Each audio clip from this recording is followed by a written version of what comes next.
Algunas escenas de este programa han sido recreadas. En el noroeste del Pacífico, la tragedia uniría a 3 mujeres que nunca se conocerían. La primera desapareció meses antes de su boda. La segunda también desapareció y dejó 2 hijos. Y la tercera sobrevivió a una noche de terror y habló por las otras, a quienes nunca conoció. La búsqueda de un asesino en serie llevó a los agentes del FBI a cruzar el país mientras seguían su rastro mortal. La evidencia se acumula, no tienen sospechosos evidentes. El centro de comercio es bombardeado. Ted Kaczynski es arrestado. Fugitivo a un prófugo.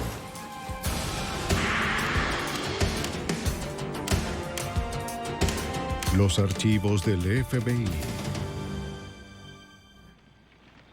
La desaparición de mujeres activó una búsqueda en el noroeste del Pacífico. Ni siquiera una campaña mediática bastó para localizar al vagabundo, que primero las encantó y luego asesinó. Mientras los investigadores seguían su rastro, él siempre estaba un paso adelante. Soy Jim Castron, exdirector del FBI en Nueva York. En un caso que entró en la lista de los 10 más buscados, los agentes esperaban que con una víctima que el asesino perdonara, ayudaría a castigarlo. Rastro mortal. 28 de marzo de 1987. LaRon Crowston salió de una fiesta en los suburbios de Tacoma, Washington, en la madrugada. Él anhelaba pasar un día de pesca. La estoy pasando bien. La novia de LaRon, Robin Smith, de 22 años de edad, decidió quedarse. Ella se estaba divirtiendo. Robin le aseguró que estaría bien. Dios te amo. Y yo a ti. Vale. Un chico que había conocido en la fiesta la llevaría a casa. Después de pescar todo el día, LaRon se quedó dormido. Estaba cansado. No despertó hasta la tarde del domingo. Robin. No había visto a su novia desde la fiesta 2 días atrás. Robin. Preocupado, el joven llamó a la madre de Robin.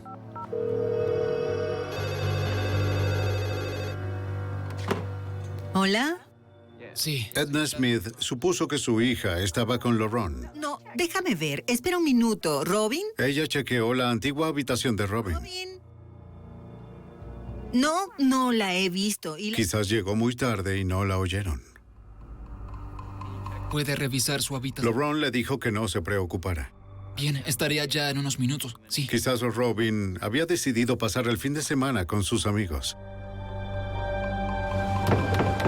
¡Hola! Una hora después, LaRon y el hermano de Robin llegaron al departamento. No hay nadie. Nadie. No creo que tengamos opción. Sin señales de Robin, la familia decidió llamar a la policía.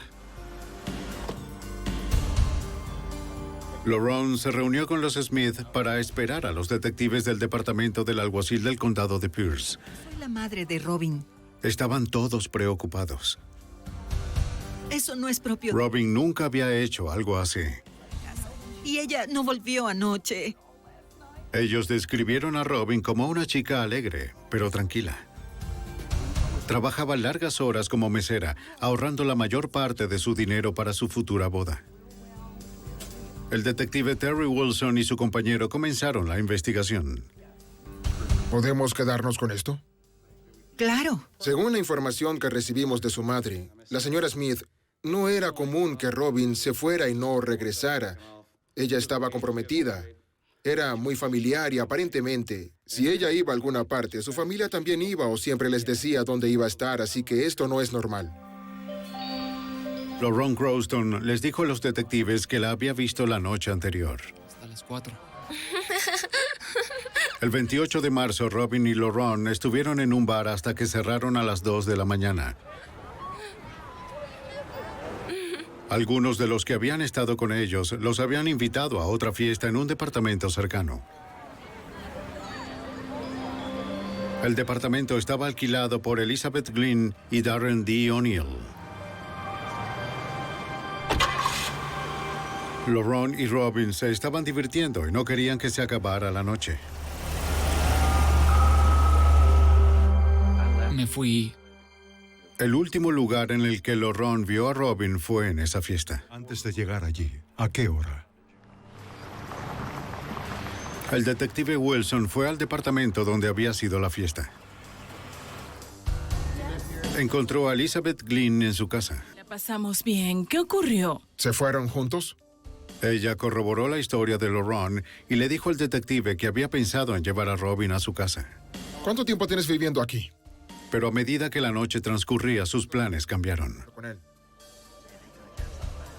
Darren parecía más interesado en Robin, así que Elizabeth se quedó en la cocina y coqueteó con un hombre llamado Mike Prihoda.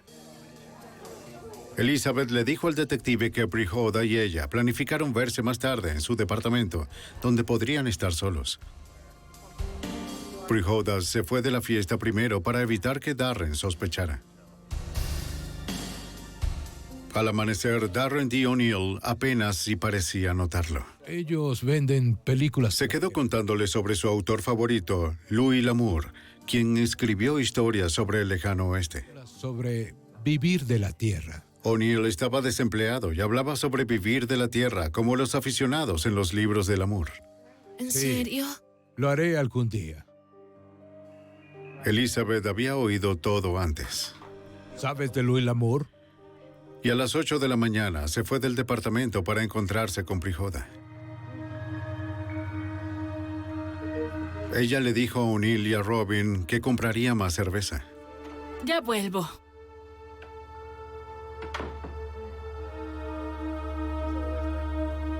Cuando regresó 24 horas más tarde, O'Neill y Robin ya no estaban. Cosas no están y ni siquiera entiendo. Elizabeth recalcó que le faltaban varias cosas Es del muy departamento. raro. No tengo idea, pero... En la búsqueda dentro del departamento, nos encontramos con que el televisor no estaba en su lugar y el cable eléctrico había sido extraído. También los cables de 2 lámparas que estaban allí, parte de su ropa ya no estaba. Y también nos especificó que faltaba una manta. Faltaban cosas de la casa.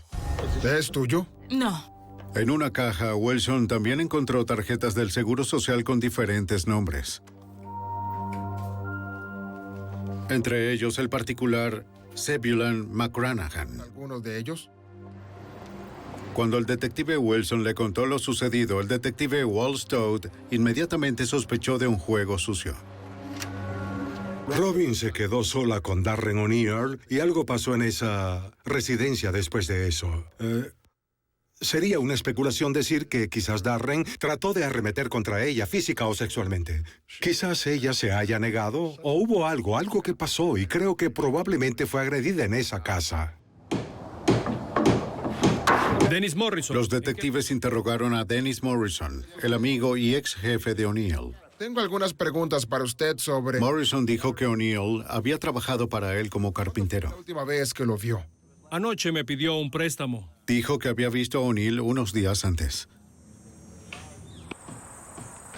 Hola, ¿cómo estás? Era la tarde del sábado, el día después de la fiesta. Tengo mucho dinero, amigo. ¿No tienes $30 que pudieras prestarme? O'Neill pasó para pedirle dinero para viajar. Diablos. Dijo que iba hacia el este, hacia las cascadas. Morrison no tenía dinero para darle. O'Neill estaba a punto de irse cuando Morrison se dio cuenta de que podía firmarle un cheque. Se acercó hasta el auto de O'Neill para ofrecérselo. Su amigo parecía nervioso y ansioso por irse.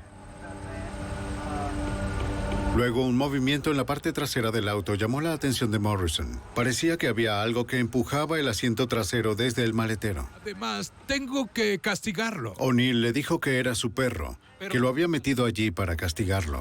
Oye, Antes de que Morrison pudiera decir algo, O'Neill arrancó. fue ¿Un todo perro? lo que dijo. ¿Has sabido Morrison describió el auto como un Chrysler marrón con placas de Montana. Del día después de la fiesta. Gracias. Las autoridades sabían que estaban a 3 días de retraso con respecto a O'Neill. Por ahora, podría estar en cualquier parte. Le habla Ward Stout. Los detectives continuaron la búsqueda con el puñado de contactos conocidos de O'Neill en el área. Que hay asuntos por resolver. Llamaron a Gary Skinner, el dueño de otra carpintería en donde O'Neill había trabajado medio tiempo. Él les dijo a los detectives que había buscado a Darren O'Neill desde su último día de trabajo. Cuando Darren se fue, aparentemente se llevó un martillo del taller porque este no apareció más y el señor Skinner no podía explicarse de otra forma lo que pasó.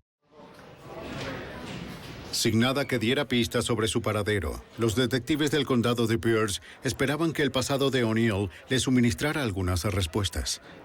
Una revisión de sus antecedentes reveló que el sospechoso no era ajeno a los problemas. Sí, tenía órdenes judiciales por problemas en Colorado. Había sido acusado de agresión sexual, agresión física y todas las víctimas de las que nos enteramos habían sido mujeres. Así que su perfil empezaba a indicarnos que estábamos buscando a una persona de posible naturaleza depredadora, pero muy violenta. Los funcionarios del condado de Pierce registraron todo lo que sabían de Darren D. O'Neill en la base de datos del Centro Nacional de Información Criminal, una lista de criminales y víctimas de toda la nación. Incluyeron sus características físicas, una descripción de sus tatuajes y la marca y modelo de su auto. Si a O'Neill lo atrapaba cualquier policía en el país, el condado de Pierce sería notificado inmediatamente. Los detectives también ayudaron a la familia de Robin a lanzar una campaña mediática para encontrarla. Su foto fue publicada en toda Tacoma, en el área de Washington, junto a la de O'Neill. La campaña comenzó a generar pistas. A O'Neill lo vieron entrar solo en un hospital local el 29 de marzo. No había seguridad en el hospital, pero las enfermeras de la sala de emergencia estaban nerviosas con su presencia. Así que llamaron a varios hombres, empleados del hospital, y Darren, a la larga, se fue sin recibir ningún tratamiento por algunos rasguños visibles. Los investigadores creían que Robin había arañado la cara de O'Neill cuando la atacó. El personal del hospital le dijo a la policía que el hombre desaliñado tenía una lágrima tatuada en el borde de uno de sus ojos.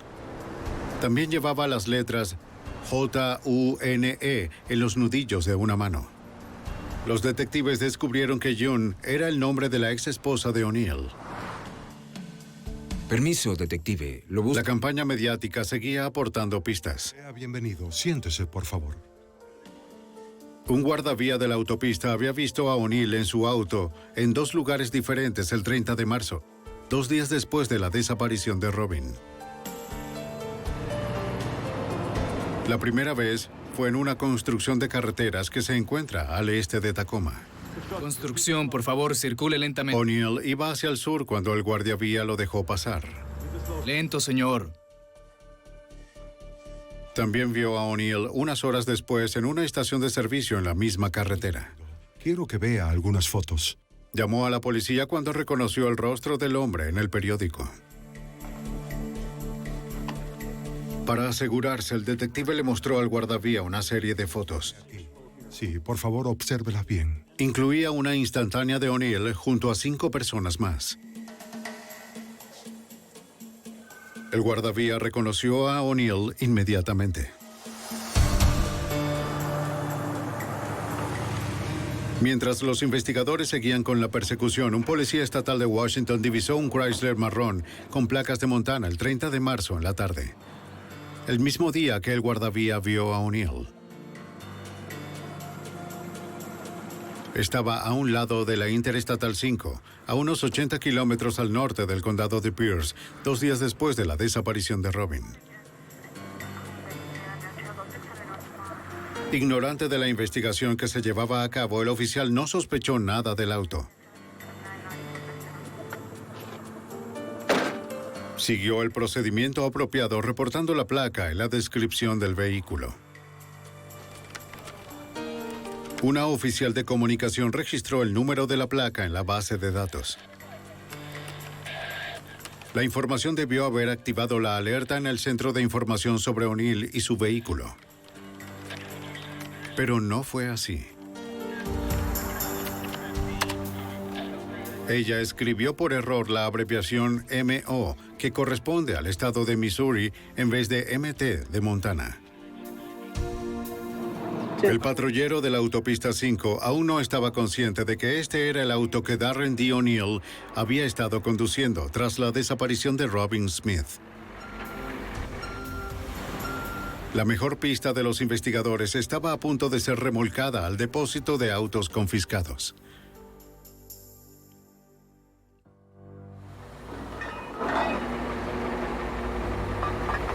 El 30 de marzo de 1987, un policía estatal de Washington encontró un Chrysler marrón con placas de Montana, 80 kilómetros al este de Tacoma. Mal informado por la oficial de comunicaciones, el policía no tenía conciencia de que Darren D. O'Neill, el hombre buscado por el caso de la desaparición de Robin Smith, había abandonado el auto. El vehículo fue remolcado hasta un depósito para futuras ventas. Unos días después, el periódico local publicó un artículo sobre el secuestro de Robin Smith. La historia describía el auto de O'Neill. Parecía el del Chrysler que el operador de grúa había remolcado hacía poco tiempo. Revisó la marca, el modelo y la placa. Todo coincidía.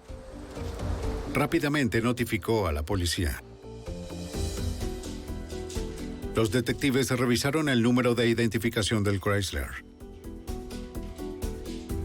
En 1986 se reportó el robo de este auto de una residencia en Idaho por un hombre llamado Zebulon McCranahan. Wilson inmediatamente recordó el peculiar nombre de una tarjeta de identificación que había encontrado en la casa de O'Neill. Era uno de los sobrenombres del sospechoso. En el estacionamiento de la comisaría occidental del condado de Pierce, los detectives y técnicos en pruebas procesaron la información del Chrysler. Esperaban encontrar algún rastro que vinculara a O'Neill o a Robin con el auto. Abrir este maletero. Mientras los técnicos buscaban en el interior, los detectives revisaban el maletero. ¿Qué es lo que tenemos aquí? Por lo que se ve. Encontraron una gran cantidad de sangre seca. Los detectives también encontraron una chaqueta color lavanda manchada de sangre. La señora Smith luego confirmó que la prenda era de Robin. También recogieron dientes, astillas de huesos y un mechón de cabello. Cabello largo. Las huellas dactilares de O'Neill en una de las latas de cerveza vacías señalaban que estaba involucrado. Si el detective Wilson había albergado una mínima esperanza de que Robin estuviera aún viva, ahora había desaparecido. Sentimos que probablemente teníamos un homicidio en nuestras manos por el tipo de sangre que encontramos en el maletero. Así que comenzamos a enfocarnos en Darren como sospechoso de homicidio. En este momento, todo el rumbo de la investigación había cambiado. Pero para acusar a O'Neill de asesinato, los investigadores en el laboratorio forense del estado de Washington necesitaban confirmar que el cabello y los fragmentos óseos pertenecían a Robin Smith. El comisario del condado de Pierce solicitó que el registro dental y el tipo de sangre de Robin se enviaran al laboratorio. Pero había un problema. Robin no había ido al dentista desde su infancia. Tampoco había documentado su tipo de sangre. Ya que no se podía dar una conclusión definitiva a partir de muestras conocidas, no se pudo presentar cargos por asesinato.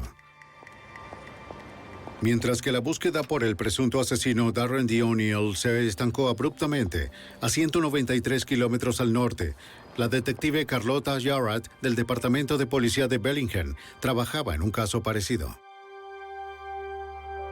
Wendy Oji, una madre soltera de 28 años de edad, fue reportada desaparecida cuando no llegó a recoger a su hija.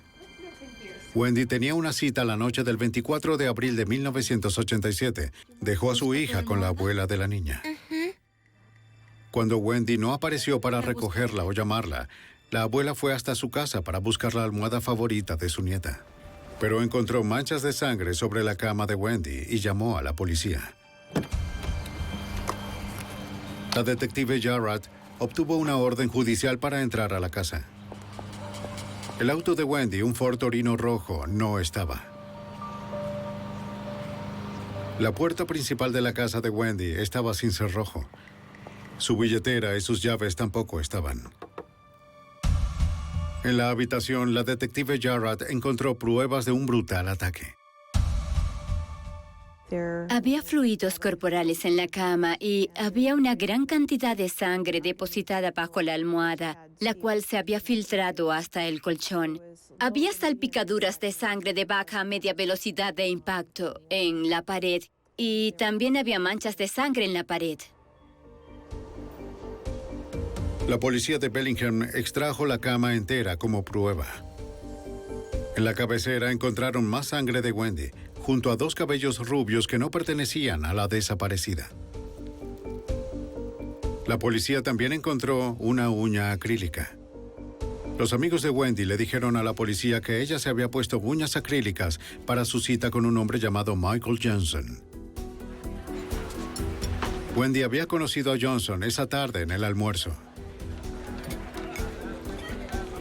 Era el nuevo camarero en el restaurante La Paloma. La detective Jarrett visitó el restaurante en busca de pistas. Hablé con la propietaria para ver si ella había llenado algún formulario de empleo para el señor Johnson y lo único que ella tenía era un individual en el que él le había dado algunos datos. Ella me lo dio y lo procesamos en busca de huellas dactilares. Mientras la detective esperaba por los resultados, se fue a la misión donde vivía el camarero, según lo escrito en aquel individual. La detective Jarrett habló con el recepcionista, quien recordó el día que Johnson dejó la habitación. Él había visto al señor Johnson en la misión a las 7:30 de la mañana, un día después de que Wendy Oki había tenido la cita con él. Y en ese momento llevaba pantalones negros, un chaleco, una camiseta blanca y una corbata, y le dijo que iba a trabajar. También dijo que había conocido a una chica y que se iba a mudar con ella. Esta persona también dijo que el señor Johnson conducía un Torino rojo y se fue ese día en él. Antes no tenía vehículo. El 4 de mayo de 1987, Jarrett recibió una llamada telefónica de la policía de Eugene, Oregon. Ellos habían encontrado el auto de Wendy, un Ford Torino rojo abandonado en el estacionamiento de una taberna. En su interior, la policía encontró huellas dactilares que coincidían con las encontradas en el individual. Un chequeo a través del sistema automatizado de identificación de huellas dactilares reveló que las mismas pertenecían a Darren D. O'Neill, el hombre buscado por el presunto asesinato de Robin Smith. La detective Jarrett contactó a las autoridades en el condado de Pierce, 193 kilómetros al sur de Bellingham. Rápidamente se dieron cuenta de que había llamativas similitudes en ambos casos. Ya que estábamos convencidos de que Darren D. O'Neill era el responsable de la muerte de Robin Smith y también sentimos que era el responsable de la desaparición y posible muerte de Wendy Oki, nos pareció que el resto de las personas del país estaban corriendo un gran riesgo con Darren O'Neill. Los funcionarios del condado de Pierce llamaron al FBI para que colaborara con la búsqueda. El ex agente especial de Loros, de la oficina del FBI en Tacoma, fue designado para el caso. En ese momento sabíamos que estábamos enfrentándonos a un individuo que era extremadamente ágil y peligroso. Tenía antecedentes de ser un agresor sexual violento y ahora tenía una etiqueta de asesino. Ya que los cuerpos de Wendy y Robin seguían desaparecidos, no presentaron formalmente los cargos de asesinato. Muchas gracias. Los cargos por agresión sexual contra O'Neill aún estaban pendientes en Colorado. El FBI abrió un caso federal contra el fugitivo por fuga ilegal para evitar juicio. Aún así, O'Neill pudo mantenerse un paso adelante. Nadie sabía a dónde se había ido el presunto asesino en serie después de que estuvo en Oregon. Y las autoridades aún no tenían ningún caso de asesinato hasta que encontraran los cuerpos de las desaparecidas.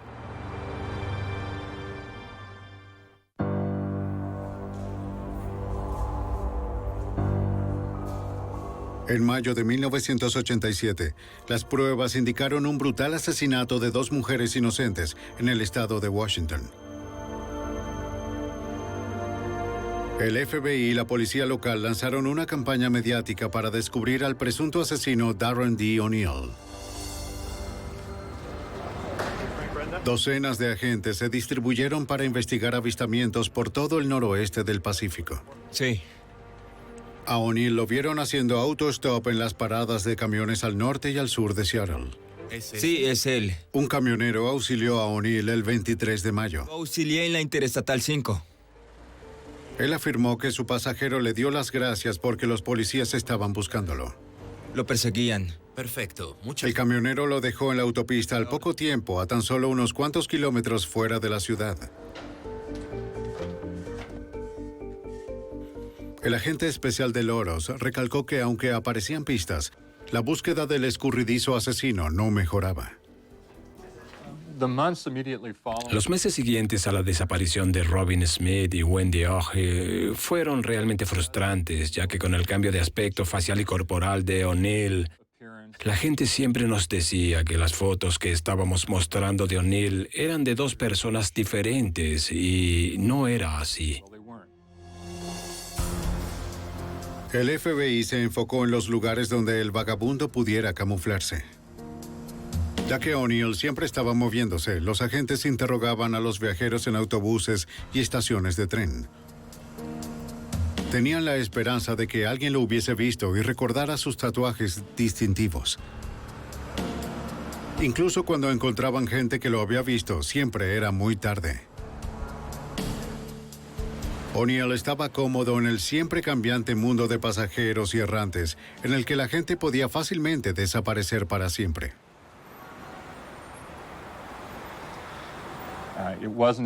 No era que íbamos a encontrar a Darren O'Neill en la Ramada Inn. Eso nos obligó a ser realistas y tener que buscarlo en lugares donde se camuflaría muy fácilmente. Por ejemplo, buscábamos en paradas de autobuses, albergues para indigentes, campos de trabajo diario. Ciertamente él no era alguien que iba a buscar un trabajo con horario de oficina, lo que realmente aumentaba la dificultad de encontrarlo, así como la búsqueda continuó los meses siguientes. Mientras los agentes y detectives siguieron la búsqueda de cientos de avistamientos, negativos en su mayoría, los detectives fueron llamados al área rural que rodea Crystal Mountain, al este del Monte Rainier. Los montañistas habían reportado un hallazgo que parecía ser restos humanos.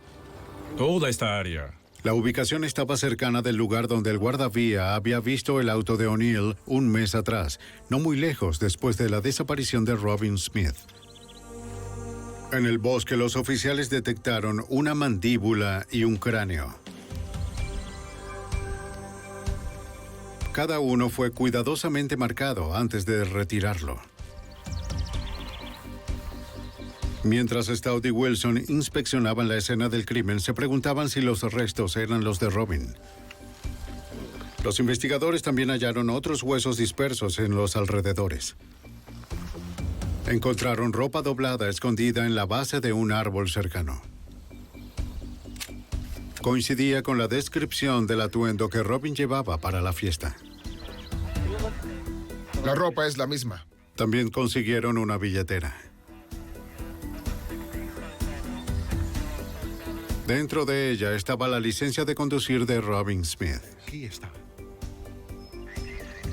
Los investigadores se distribuyeron para cubrir toda la extensa área. Su perseverancia valió la pena. Oye. Hallaron un martillo con marcas parecidas al martillo perdido reportado por uno de los antiguos jefes de O'Neill. Los detectives también sospecharon que era el arma homicida. La médico examinadora del condado de Pierce estuvo de acuerdo. Una cuidadosa evaluación de los restos reveló que Robin probablemente había muerto luego de un fuerte traumatismo en la cabeza. Darren D. O'Neill fue acusado de asesinato en primer grado. Cuando hallamos los restos de Robin Smith, ciertamente tuvimos la confirmación de que había sido un asesinato y, por consiguiente, las autoridades federales luego emitieron su segunda investigación aparte. También emitieron otra orden por fuga ilegal para evitar juicio en su contra. El FBI estaba más decidido que nunca de involucrarse en el caso del hombre responsable de este delito abominable.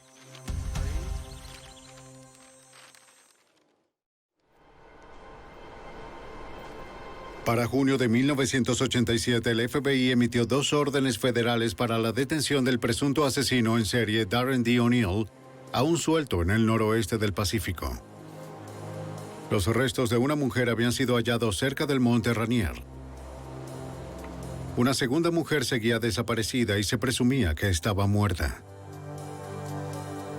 ya que lo último que se sabía de O'Neill era que había estado en Oregón. El agente especial Michael Elsey, de la oficina local del FBI en Portland, fue convocado.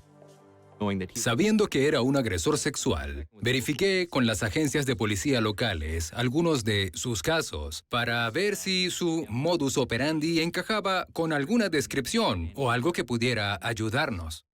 Agente especial O'Donnell, detective Smith. Significaba cientos de horas hombre, pero los agentes se rehusaban a simplemente esperar por otro avistamiento u otra víctima. Decenas de agentes se reunieron con detectives en distritos alrededor de la región para tratar de vincular a O'Neill con casos pendientes de agresión sexual. La búsqueda se complicó porque O'Neill se veía muy diferente en cada una de sus fotos. Colorado y aquí en Washington, él es un posible sospechoso. Cada vez con más frecuencia, los agentes se quedaban con las manos vacías. Frustrados y sin pistas, los agentes siguieron nadando en cientos de expedientes viejos. Con un peligroso agresor al acecho, los agentes tenían que agotar toda posibilidad. Gracias. Un agente se reunió con el detective policial Bill Carter en Portland. Como había hecho docenas de veces anteriormente, el agente comparó la foto de O'Neill con los bocetos de los agresores sexuales. Un retrato resaltó. Encaja perfectamente. Guarda mucho parecido con el fugitivo. Y el cabello es real. Una chica de 14 años de edad llamada Heidi Lang había suministrado el dibujo 5 meses antes cuando presentó cargos por violación contra un atacante desconocido. Del informe policial, su descripción del delito sonaba bastante similar a las otras agresiones de O'Neill. Al observar las fotos del señor O'Neill, especialmente cuando usaba barba y anteojos, vi que había un parecido entre ambos. También el modus operandi encajaba. Eran muy similares. Afortunadamente, él no asesinó a la señorita Lang. Tenía otros intereses. El agente Elsey quería hablar con Heidi Lang tan pronto como fuese posible. El detective Carter concretó una reunión entre la chica y el FBI. 12 en punto, un poco más tarde.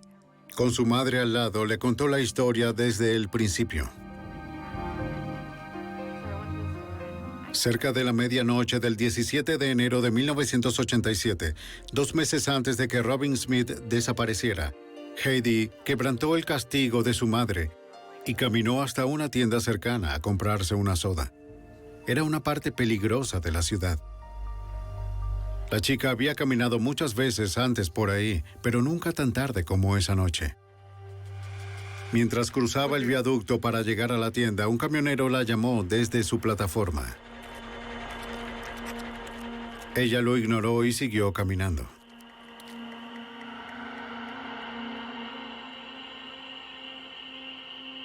En cuestión de minutos compró la soda y se fue de vuelta a casa. Caminó tan rápido como pudo antes de que su madre se diera cuenta de que había salido. Sí, el viaducto y... Heidi les dijo a los investigadores que cuando estaba cerca del viaducto, el hombre y el camión ya se habían ido.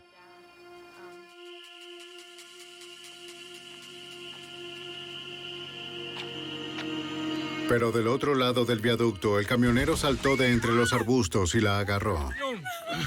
¡Basta! ¡Te dije que entres al camión! La obligó a caminar por un terraplén sin mirarlo, amenazándola con una navaja, y la empujó hasta su remolque estacionado a un lado de la carretera. Años después, Heidi recuerda que creyó que se moriría. Lo primero que noté era lo peligroso que era. Sentí que él tenía toda la intención de asesinarme. No había duda de eso. ¡Siéntate atrás! Él la lanzó al compartimiento especial de su camión. Estaba aterrorizada, sin idea de dónde podía llevarla o qué haría con ella. Me amenazó con prostituirme y venderme a proxenetas. Dijo que me cortaría. Traté de evitar lo que pudiera enfurecerlo. Tuve que comportarme como si simplemente estaba hablando con él y al mismo tiempo sacar la información sobre él. A pesar de los mejores esfuerzos de Heidi, el camionero se lanzó al compartimiento y la violó repetidas veces por 4 horas.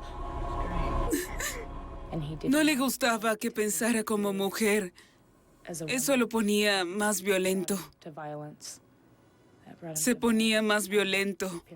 Tuve que seguir hablando y distraerlo de otras cosas y hice lo mejor que pude para que creyera que yo era insignificante y que yo estaba allí solo para estar con él y que no pasaría nada si me dejaba ir.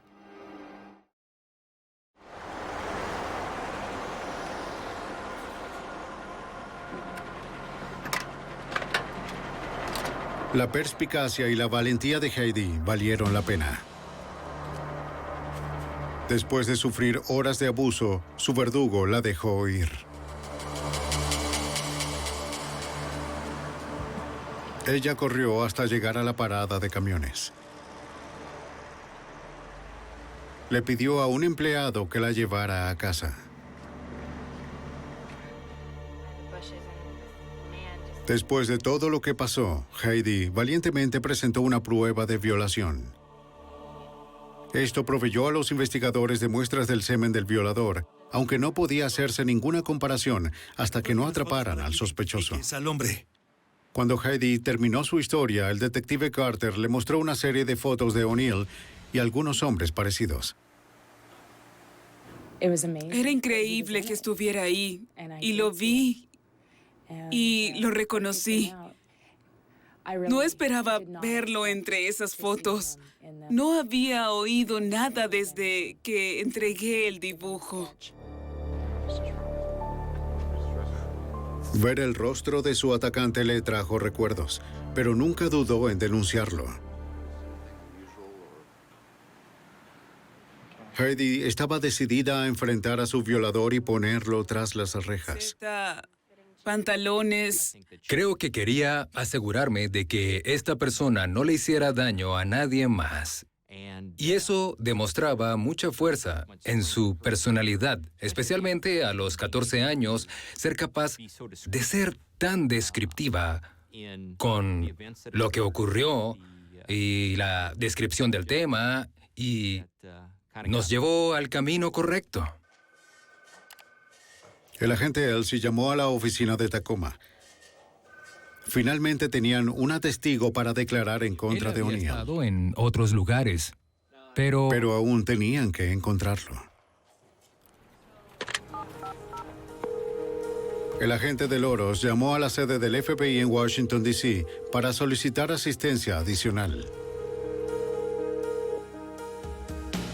El 18 de junio de 1987, el nombre de Darren D. O'Neill estaba en la lista de los 10 más buscados del FBI. El caso era ahora una prioridad de cada oficina del FBI del país. Los agentes tenían que encontrar a O'Neill antes de que pudiera atacar de nuevo.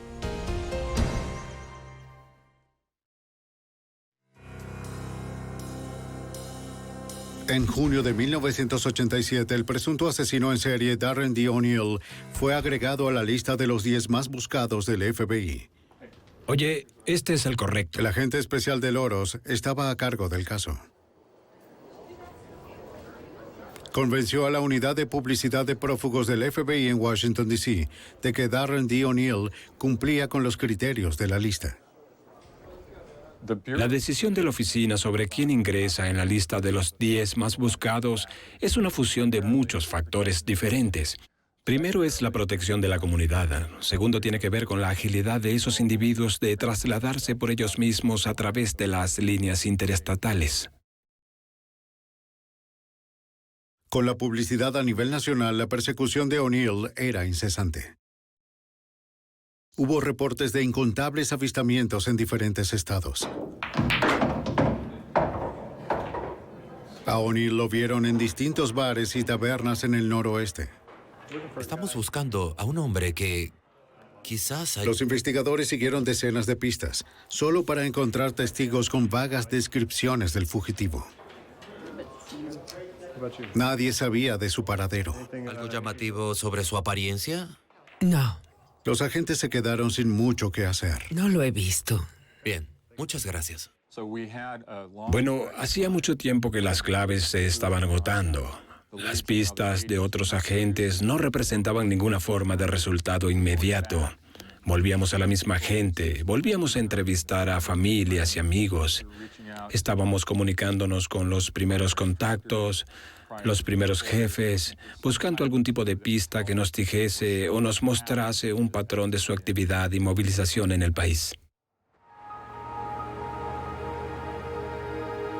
7 meses después, el 3 de febrero de 1988, los agentes descubrieron que O'Neill se había ido a Lakeland, Florida.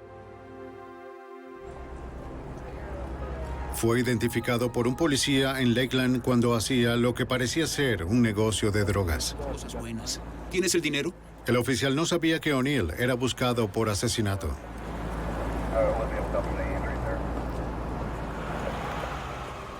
O'Neill se dio cuenta del policía, pero no hizo nada. El oficial dio una vuelta con su auto para investigar.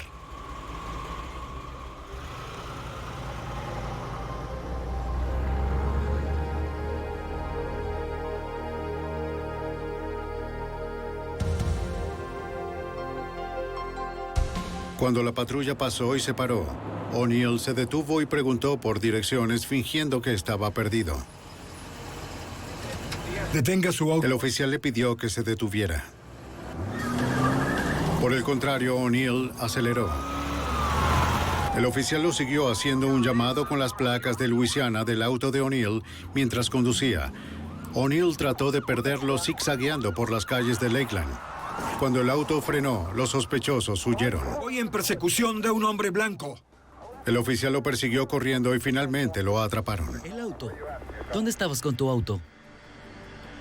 O'Neill fue extraditado a Luisiana cuando la policía se enteró de que el auto que conducía había sido reportado como robado en otro estado. Cuando le preguntaron su nombre, O'Neill respondió que era Son Mayhew. Una funcionaria que llevaba noches trabajando en la comparación de las huellas dactilares del individuo que conoció como Son Mayhew con la lista de huellas asociadas a los 10 fugitivos más buscados del FBI, descubrió que el que conocía como Son Mayhew era el individuo que nosotros conocíamos como Darren O'Neill. O'Neill fue extraditado al estado de Washington para enfrentar cargos. Pero los fiscales sabían que sus casos eran débiles. Ya que el cuerpo de Wendy Oji nunca fue encontrado, O'Neill no podía ser acusado por su asesinato. El caso de Robin Smith tenía más peso, pero le faltaba la identificación forense definitiva. Sería difícil probar más allá de una duda razonable que el cuerpo encontrado en el bosque era el de Robin Smith.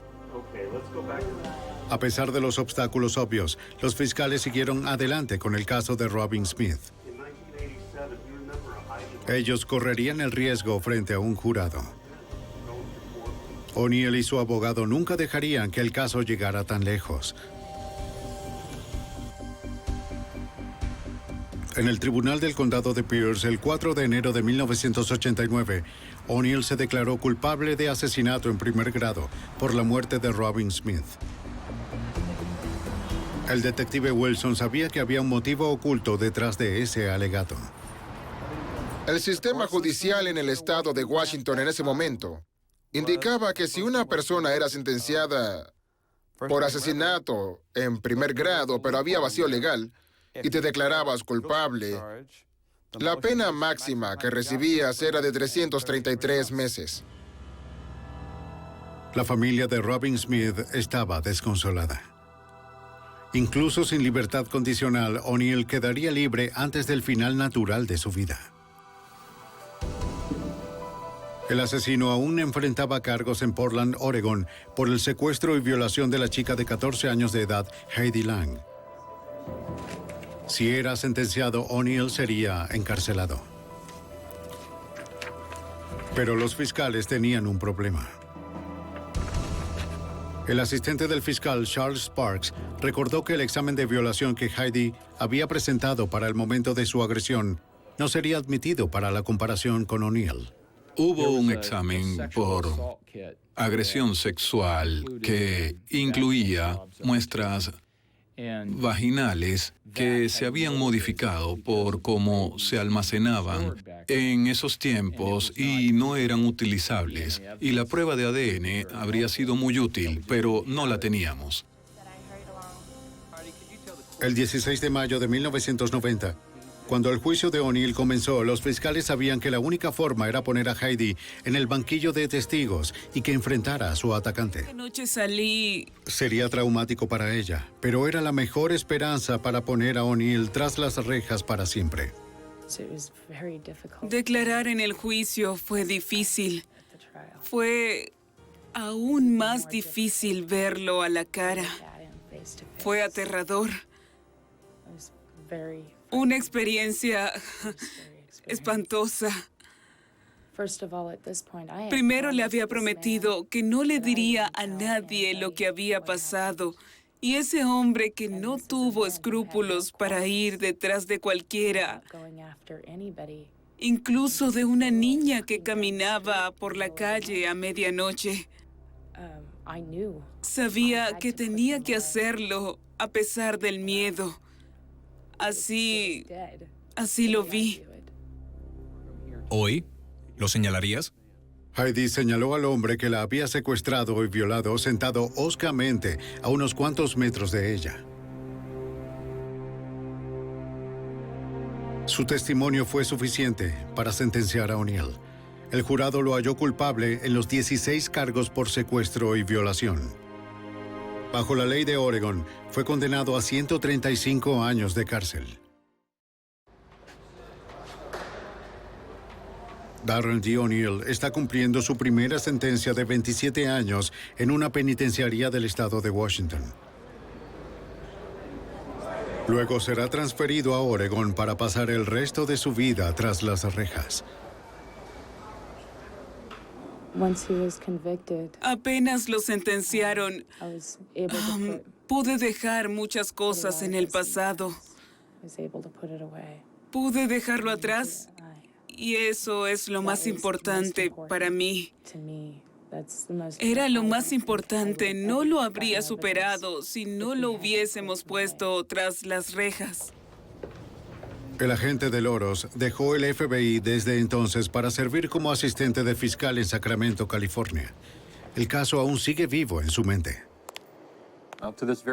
Hasta hoy aún tengo el panfleto de Darren O'Neill colgado en mi oficina, aquí en la oficina del fiscal. Él, incluso en la pared, es un recordatorio constante de los peligros que enfrentamos todos cuando salimos a la calle. Estoy particularmente consciente del hecho de que representa un peligro muy importante para las mujeres en la sociedad.